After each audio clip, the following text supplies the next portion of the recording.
I'm Dr. Ali Beşkök. I'm a professor of mechanical engineering at SMU, and I'm the principal investigator of the SMU's Bio-Microfluidics Laboratory. So I came to SMU as a department chair, and that was my first administrative position.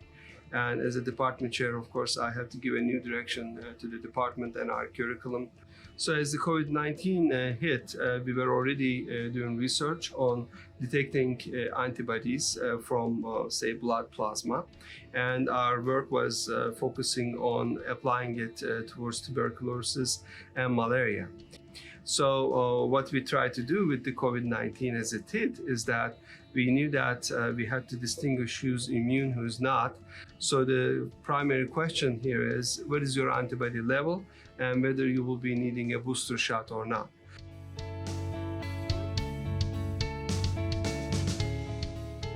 So the gold standard in antibody detection is a methodology called ELISA, which require a dedicated, large-scale and expensive equipment. Of course, ELISA tests are not very common and they are expensive. So we are trying to build a point-of-care device, which is going to be a portable device that you can take it to the field, to schools, or even for home use.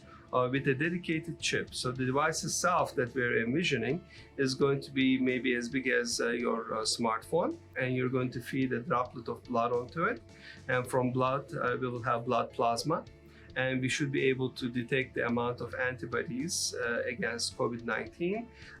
So the idea is that the chip is going to be, of course, for one-time use, but the dedicated hardware is going to be quite affordable, and people be able to link that with their smartphones so that the data can be analyzed and also be passed to your primary care physician.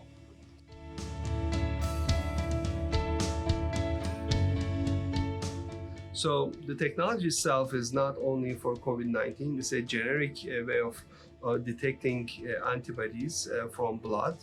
And we have come up with a way of multiplexing it so that at a given time you can look into multiple diseases.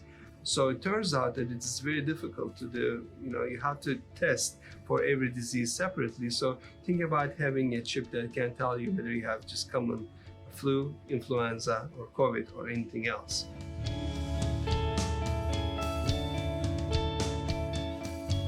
We are submitting different proposals to different agencies these days, but as you may know, the competition is very high and the chance of approval is really low.